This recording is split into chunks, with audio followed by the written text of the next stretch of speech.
दोस्तों, अहंकार एक विनाशकारी भावना है जो व्यक्ति को अंधेरे के रास्ते पर ले जाती है। यह व्यक्ति को अपनी कमियों को देखने से रोकता है और उसे यह झूठा विश्वास दिलाता है कि वह दूसरों से श्रेष्ठ है।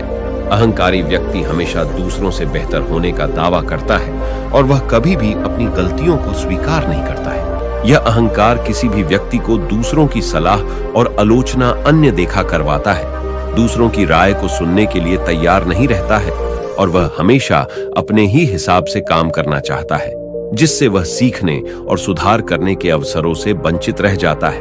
अहंकार व्यक्ति को अकेला कर देता है, क्योंकि कोई भी व्यक्ति अहंकारी व्यक्ति के आसपास रहना पसंद नहीं करता है। अहंकार व्यक्ति को गलत रास्ते पर ले जाता है और उसे विनाश की ओर से ढकेलना है। अहंकार के कई रूप हैं। यह अभिमान, घमंड और शिक्षा के अभाव के रूप में प्रकट हो सकता है। झंकार व्यक्ति के जीवन में कई समस्याएं पैदा करता है। यह उसके रिश्तों को खराब करता है और उसे सफल होने से रोकता है। अहंकारी व्यक्ति अक्सर दूसरों को दुख देता है और वह खुद भी दुखी रहता है। चलिए समझते हैं बुद्ध की कहानी के माध्यम से और यह भी जानने का प्रयास करते हैं कि आखिर इसका समाधान क्या है और अपने अहंकार को नियंत्रित करने के लिए हम क्या कर सकते हैं। बहुत समय पहले की बात है। एक छोटा सा राज्य था। उस राज्य में एक व्यापारी रहता था जो बहुत अमीर था, जिसके पास किसी चीज की कोई कमी नहीं थी। उसके पास बहुत सारी सुख सुविधाएं थी जो वह चाहता था। उसका एक पुत्र भी था जो अब युवा हो चुका था। उस व्यापारी के पुत्र ने अब तक अपने जीवन में कोई दुख नहीं देखा था।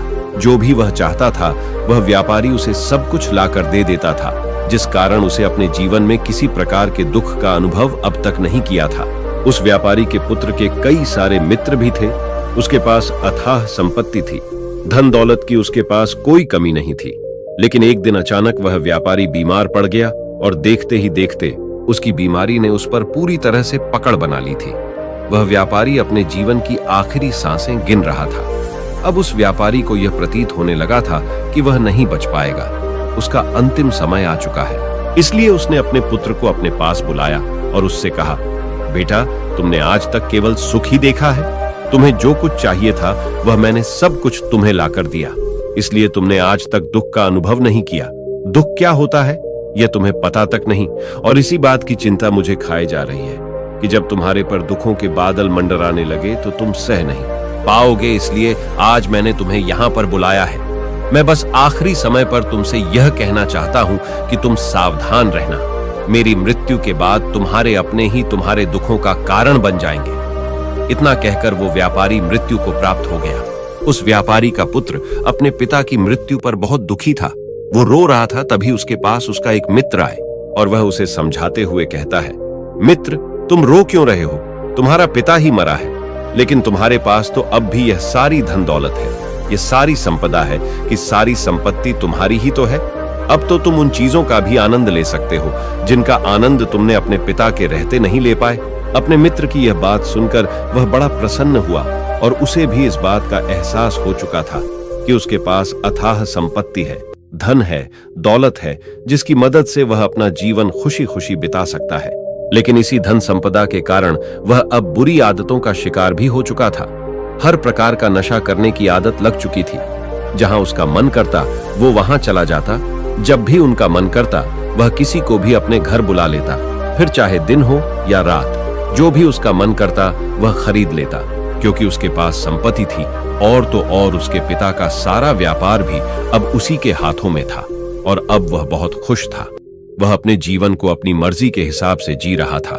एक दिन उसके मन में ख्याल आया कि पिता ने मुझे बेवजह ही डरा दिया कि लोग मेरा फायदा उठाएंगे, मेरे दुश्मन बन जाएंगे, मेरे दुखों का कारण बन जाएंगे। लेकिन अब तो मैं और भी मजे से जी रहा हूं। मेरे सुख के दिन तो अब आए हैं। मैं आज नहीं कर पाया था, वह सब करने में अब मैं सक्षम हूं। यह सब सोचकर उसकी खुशी का कोई ठिकाना नहीं था। वह बहुत खुश था। तभी एक दिन उस राज्य में एक बहुत बड़े अस्पताल का निर्माण हो रहा था और अस्पताल के निर्माण के समय पर एक घोषणा करवाई गई कि जो भी इस अस्पताल के लिए सबसे अधिक दान देगा उसका नाम एक पत्थर पर स्वर्ण अक्षरों में लिखा जाएगा। जब उसके मित्र ने यह बात सुनी तो वह दौड़ा दौड़ा उसके पास आया और उसे सारी बात बताई। फिर उसने तय किया कि वह इस अस्पताल के लिए सबसे बड़ा दान देगा और उसने ऐसा ही किया। और साथ ही यह भी निश्चित हो गया कि उसका नाम उस अस्पताल के पत्थर पर स्वर्ण अक्षरों में लिखा जाएगा। लेकिन जब वह दान देकर वापस घर की ओर लौट रहा था तो रास्ते में उसे एक साधु मिले जो भोजन की मांग कर रहे थे। इस पर वह घमंडी व्यापारी का पुत्र कहता है, तुम जैसे लोग केवल 2 वक्त की रोटी के लिए हमेशा चिल्लाते रहते हो। पता नहीं तुम लोग कहां से आ जाते हो और भगवान तुम लोगों को पैदा ही क्यों करता है। तुम लोग गंदगी हो, तुम्हें जीने का कोई हक नहीं है। केवल अपना पेट भरने के लिए 2 वक्त की रोटी के लिए तुम किसी के सामने भी झुक जाते हो। यदि झुकना ही है तो ईश्वर के सामने झुको। शायद वह तुम्हारी गलतियों को माफ कर दे और तुम्हें एक अच्छा जीवन प्रदान करे। हो सकता है वह तुम्हें भोजन भी दे दे। वह लड़का उन साधु को खरी खोटी सुनाकर वहां से चला गया। धीरे धीरे उस लड़के के पास उसके मित्रों, सहयोगी और रिश्तेदारों की संख्या बढ़ने लगी। अब हर कोई उससे बिना पूछे कोई काम नहीं करता था। हर चीज में उसी से पूछा जाता था, जिस कारण उस लड़के को लगने लगा था कि अब मेरे बिना कोई काम नहीं हो सकता। जो भी हूं मैं ही हूं, जिस कारण उस लड़के का अहंकार अब 7वें आसमान पर था। सभी लोगों ने उसका मन जीत लिया था। सब लोग उसके विश्वास पात्र बन चुके थे। उस लड़के के पास अपार धन था, जिस कारण सब उससे जुड़े हुए थे। लेकिन यह बात उस लड़के को समझ नहीं आ रही थी। सभी लोग विश्वास के नाम पर अब उस लड़के से धन उधार लेने लगे थे और वह भी खुशी खुशी लोगों को धन उधार में दे दिया करता है। जो कोई उसे धन उधार लेने आता, वह जितना मांगता वह ज्यादा ही उन्हें दिया करता था, क्योंकि वह सभी की नजरों में अपने आप को साबित करना चाहता था। वह अपने आप को महान दिखाना चाहता था। लेकिन धीरे धीरे उसकी बुरी आदतों के कारण अब उसका व्यापार चौपट होने लगा था। देखते ही देखते एक दिन व्यापार में उसे बहुत बड़ा घाटा हुआ। उसका पूरा व्यापार कर्ज में डूब गया। अब वह बहुत परेशान हो चुका था, बहुत चिंतित हो चुका था।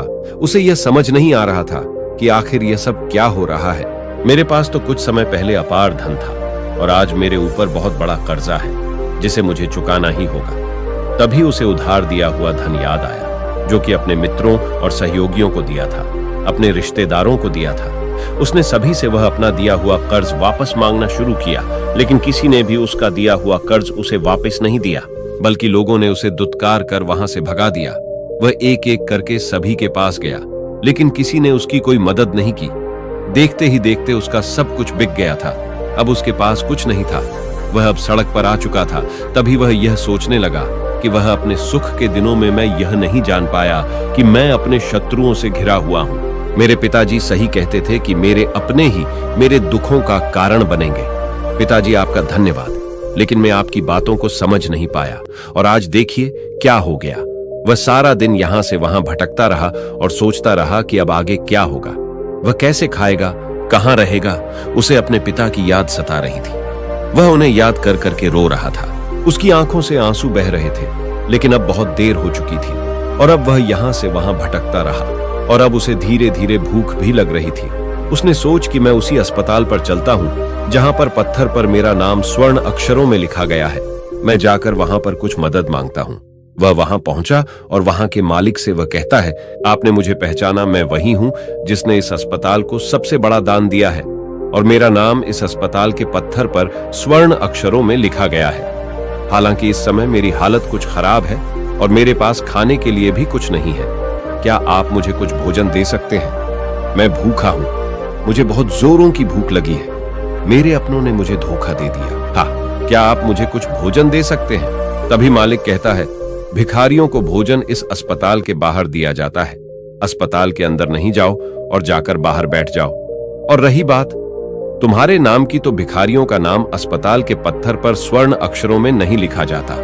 मालिक ने तुरंत ही उस लड़के का नाम अस्पताल के उस पत्थर पर से हटवा दिया और फिर एक बार घोषणा करवा दी कि अस्पताल को जो सबसे बड़ा दान देगा, उसका नाम इस अस्पताल के पत्थर पर स्वर्ण अक्षरों में लिखा जाएगा। यह सब देखकर वह लड़का बड़ा हैरान था, बड़ा अचरज में था। वह मन ही मन रो रहा था और सोच रहा था कि जीवन कितना दुखदाई है। जीवन बहुत छोटा है। अब मैंने जान लिया कि पत्थर पर लिखा हुआ नाम भी मिटाया जा सकता है, और यदि पत्थर पर लिखा हुआ नाम मिटाया जा सकता है तो इस जीवन का क्या मूल्य। यह जीवन कभी भी समाप्त हो सकता है। उस लड़के को जोरों की भूख लगी थी। वह अस्पताल के बाहर जाकर एक कोने में बैठ गया।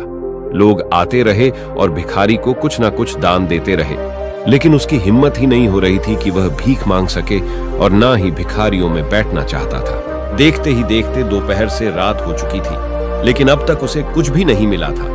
लेकिन उसकी भूख बढ़ती चली जा रही थी और उसे जोरों की भूख लगी थी।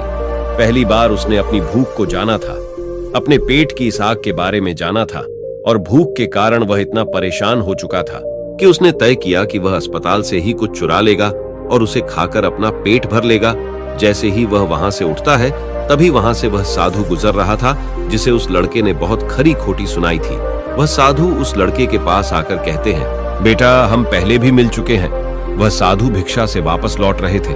उन्होंने कुछ भोजन उसे देते हुए कहा, यह लो, खा लो, तुम्हें जोरों की भूख लगी होगी। मैं तुम्हें जानता हूं, मैं समझता हूं कि हालात तुम्हें जबरदस्ती झुकाना चाहते हैं, लेकिन तुम लोगों के सामने झुकना नहीं चाहते। लेकिन अगर तुम लोगों के सामने झुकेंगे नहीं तो तुम्हें भोजन भी नहीं मिलेगा। आज तो मैंने तुम्हें भोजन दे दिया है जिससे तुम्हारी भूख मिट जाएगी, लेकिन यह भूख रोज लगेगी, यह पेट की आग कभी नहीं मिटती। इस पर वह लड़का उन साधुओं से कहता है, जब मेरे पास धन था, दौलत थी, संपत्ति थी, तो मेरे पीछे मेरे मित्रों की, सहयोगियों की, रिश्तेदारों की कतार लगी रहती थी। सभी लोग मेरे शुभ चिंतक थे, लेकिन मेरे ऊपर दुख आते ही वह सब पलट गए। सब अब मेरे शत्रु बन चुके हैं। लेकिन तुम, जिसे मैंने इतनी खरी खोटी सुनाई थी, वही मेरे दुख में मेरा सहयोगी बना है। तुम मेरे इस दुख में मेरे पहले मित्र हो, मेरे पहले रिश्तेदार हो, जिसने मुझ पर दया की है। मैं तो अपने आप को बहुत बड़ा समझता था, लेकिन देखो इस वक्त की मार ने मुझे कहां से कहां पहुंचा दिया। आज मैं इस बात को अच्छी तरह समझ चुका हूं कि धन से बड़ा कोई मित्र नहीं। उस लड़के ने भोजन किया और उसने पहली बार भोजन के सुख का आनंद उठाया। उसके हाथ कांप रहे थे। वह जल्दी जल्दी उस भोजन को समाप्त करना चाहता था, जल्दी जल्दी उसे चबा लेना चाहता था, और उसकी आंखों से झरझर आंसू भी बह रहे थे। उसे ऐसा प्रतीत हो रहा था मानो आज से पहले ऐसा लजीज भोजन उसने आज तक ना किया हो। भोजन करते वक्त जो अनुभव से प्राप्त हुआ, ऐसा अनुभव उसे आज तक नहीं मिला था। तभी वह उस साधु से कहता है, मैं इस दुख में भी सुख का अनुभव कैसे कर पाऊंगा? सिर्फ मैं इस भोजन की संतुष्टि का अनुभव कर पा रहा हूं। तभी वह साधु कहते हैं, जहां संतुष्टि होती है वहां सुख का अनुभव होता है। लेकिन सावधान, संतुष्टि बहुत खतरनाक भी होती है। जब संतुष्टि हमारी आवश्यकता हो, हमारी इच्छाओं से ऊपर उठ जाती है, तब यह दुख के दर्शन भी हमें कराती है। आज जो भोजन तुम कर रहे हो, ऐसा भोजन यदि तुम्हें पहले प्राप्त होता तो तुम इसे छूटे तक नहीं। लेकिन आज इसी भोजन को करके तुम्हें संतुष्टि मिल रही है। लेकिन जब तुम्हारे पास धन था, दौलत थी, तब तुमने इससे भी अच्छा भोजन किया होगा, लेकिन तब तुम्हें संतुष्टि नहीं मिली होगी। लेकिन सावधान, अगर ऐसा ही भोजन तुम्हें रोज मिलता रहे तो तुम और भी कामना की संतुष्टि के लिए तुम्हारे मन में दुख पैदा होगा, और जब तुम अपने मन की कामना की संतुष्टि कर दोगे तो तुम्हें सुख भी प्राप्त होगा। लेकिन यह सुख आएगा और चला जाएगा। लेकिन जब तुम्हारे जीवन में इसी प्रकार के भोजन हमेशा आते रहेंगे और जाते रहेंगे, तो तुम किसी और काम न किसी और इच्छा की ओर आगे बढ़ने लगे। तब तुम किसी और इच्छा की पूर्ति करना चाहोगे, तुम किसी और इच्छा की संतुष्टि करना चाहोगे, और जब वह इच्छा पूरी नहीं होगी, जब तुम्हें संतुष्टि नहीं मिलेगी, तो तुम्हें दुख होगा, तकलीफ होगी, पीड़ा होगी, और यह श्रृंखला ऐसे ही आगे बढ़ती रहेगी। जब तुम्हारे पास धन था, दौलत थी, तब तुमने इससे भी अच्छा भोजन किया होगा, लेकिन तब तुम्हें संतुष्टि नहीं मिली होगी, वह सुख प्राप्त नहीं हुआ होगा, तो तुम आज अनुभव कर रहे हो। लेकिन सावधान, अगर ऐसा ही भोजन तुम्हें रोज मिलता रहे तो तुम और भी अच्छे भोजन की कामना करने लगोगे, और इसी कामना की संतुष्टि के लिए तुम्हारे मन में दुख पैदा होगा। और जब तुम अपने मन की इस कामना की संतुष्टि कर देगो तो तुम्हें सुख भी प्राप्त होगा, लेकिन यह सुख आएगा और चला जाएगा।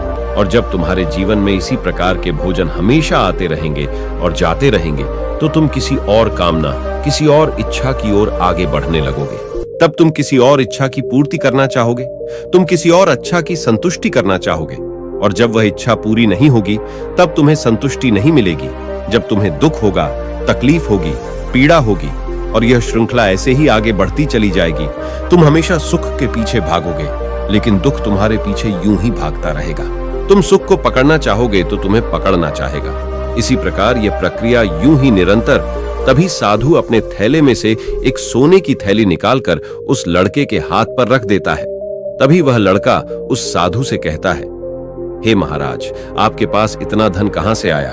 आप तो एक बैरागी हैं, तभी वह साधु उस लड़के से कहता है कि धन तुम्हारा ही है। उस दिन जब तुम मुझे खरी खोटी सुनाकर अपने घर की ओर आगे बढ़ रहे थे, तभी तुम्हारी जेब से यह सोने के सिक्कों से भरा हुआ थैला नीचे गिर गया था और मैंने इसे उठाकर अपने पास रख लिया, ये सोचकर कि जब तुम मुझे मिलोगी तब मैं इसे तुम्हें लौटा दूंगा।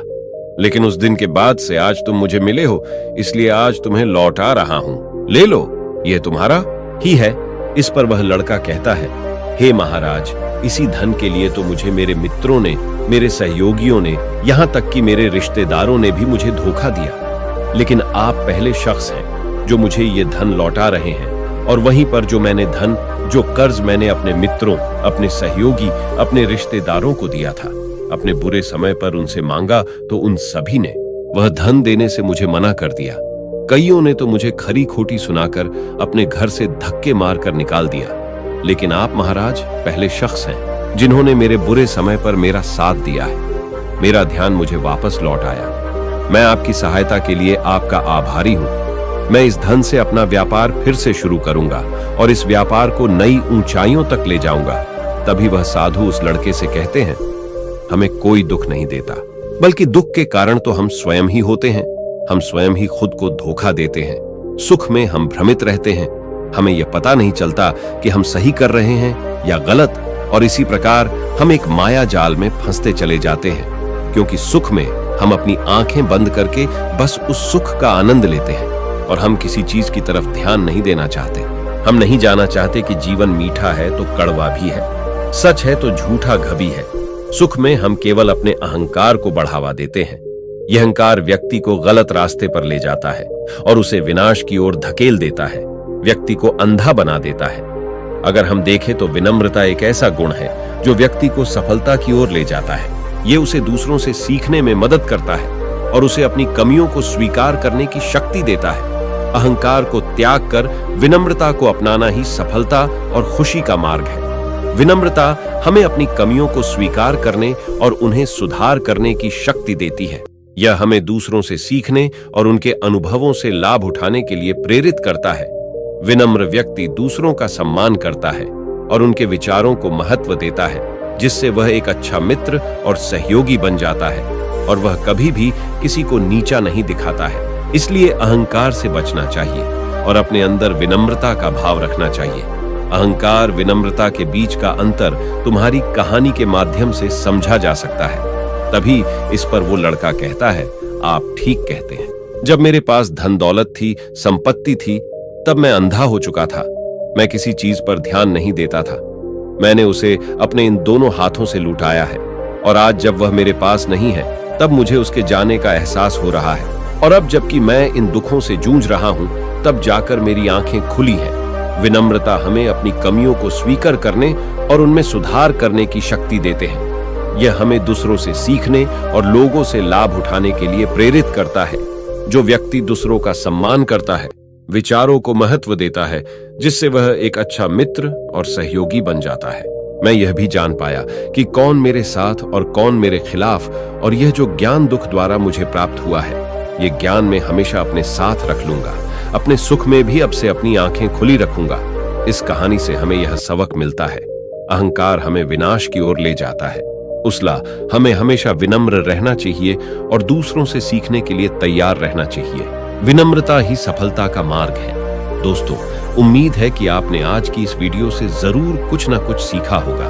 तो इस वीडियो को लाइक और अपने दोस्तों के साथ शेयर करना ना भूलें और हमें ऐसे ही सपोर्ट करने के लिए चैनल को सब्सक्राइब बटन को जरूर दबा दें। तो चलिए मिलते हैं ऐसे ही कोई नई कहानी में कोई नई मैसेज के साथ। तब तक के लिए अपना ख्याल रखें। धन्यवाद। नमो बुद्धाय।